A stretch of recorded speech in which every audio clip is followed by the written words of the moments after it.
ایک ایسی ہستی ناظرین جو ظاہر ہے بنو ہاشم کے ستارے ہیں،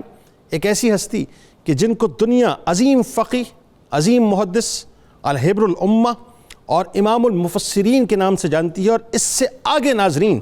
رہتی دنیا تک ایک ایسا ٹائٹل آپ کے نام کے ساتھ لگا ہے جس ٹائٹل کو میں جب پڑھتا ہوں تو میرے دل میں ایک عجیب حلاوت پیدا ہوتی ہے کہ آپ کو دنیا ترجمان القرآن کہہ کے پکارتی ہے۔ اچھا، یہاں رک کے ذرا سے ابتدا میں بات سمجھاتا ہوں، پھر اس کے بعد میں آگے بڑھوں گا۔ دیکھیے، بلا تمثیل عرض کر رہا ہوں، آج دنیا میں کسی منصب پہ اگر کوئی شخص بیٹھا ہو اور وہ بالواسطہ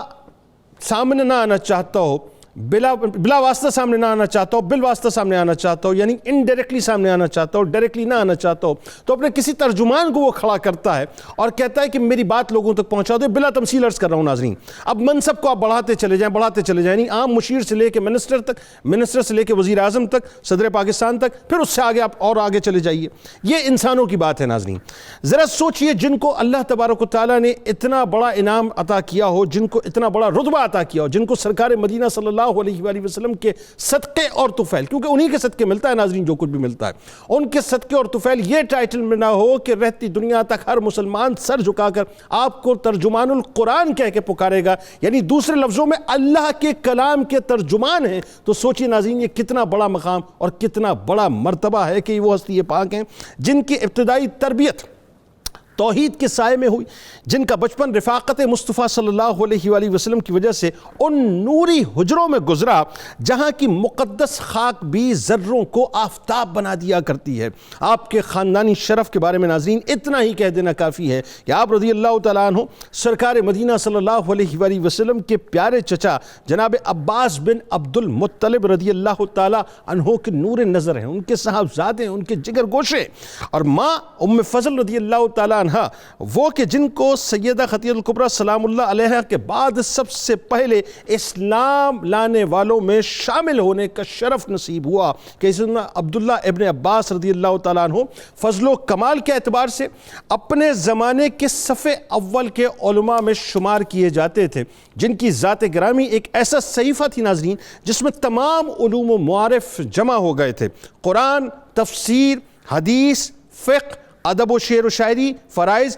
یعنی کون سا ایسا علم ہے جس میں اللہ تبارک و تعالیٰ نے آپ کو وافر مقدار میں فیض عطا نہ کیا ہو۔ بالخصوص ناظرین کلام اللہ کی تفسیر و تعویل میں جو مہارت اور آیات قرآنی کے شان نزول اور ناسخ و منسوخ کے علم میں جو وسعت اللہ تعالیٰ نے آپ کو عطا فرمائی تھی، شاید ہی کسی کے حصے میں آئی ہو۔ قرآن کی تفسیر میں پوری امت میں ان کا انتہائی بلند مقام اور مرتبہ تھا کہ حضرت عبداللہ ابن مسعود رضی اللہ تعالیٰ عنہ فرماتے ہیں کہ عبداللہ ابن عباس رضی اللہ تعالیٰ عنہ قرآن کے بہت اچھے ترجمان ہیں۔ اکابر صحابہ کرام رضوان اللہ تعالیٰ علیہ مجمعین، حتیٰ کہ عمر فاروق رضی اللہ تعالیٰ عنہ قرآن کی تفسیر کے بارے میں آپ ہی کی طرف رجوع کیا کرتے تھے۔ یہ وہ مقام اور مرتبہ ناظرین جس کا کوئی ثانی ہی نہیں، اور کیوں نہ ہو ناظرین۔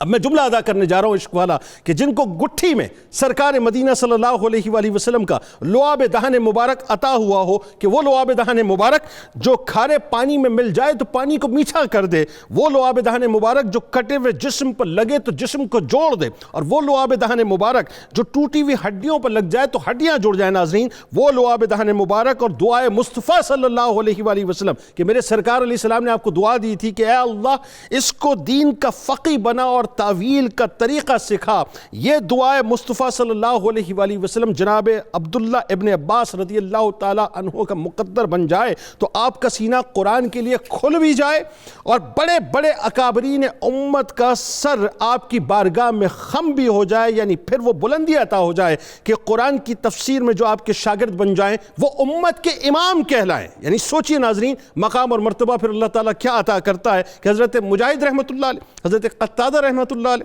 حضرت اکرمہ رحمۃ اللہ علیہ اور دیگر جو تابعین کے نام قرآن کی تفسیر کے حوالے سے دنیا اسلام کے افق پر چمکتے ہیں ناظرین ستاروں کی مانند، وہ سب کے سب آپ کے شاگرد تھے، یعنی آپ کی شاگردی کے توسط سے اللہ تعالیٰ نے ان کو امت کا امام بنا دیا۔ اسی طرح ناظرین عرب کے گوشے گوشے میں ایک ایک دانہ چن کر علم رسول صلی اللہ علیہ وآلہ وسلم کو آپ نے جمع کیا، اور امام عطا رحمۃ اللہ علیہ فرماتے ہیں کہ میں نے ابن عباس رضی اللہ تعالیٰ عنہما کی مجلس سے پڑھ کر فقہ میں اکرم تر اور خشیت میں اعظم تر مجلس نہیں دیکھی۔ فقہ والے بھی ان کے پاس ہوتے، قرآن والے بھی ان کے پاس ہوتے، شعر والے بھی انہی کے پاس ہوتے، اور وہ اپنے علم کی وسیع تر وادی سے ہر ایک کی علمی پیاس کو بجھایا کرتے تھے۔ اور ہمیں یقین ہے انشاءاللہ کہ کل بروز محشر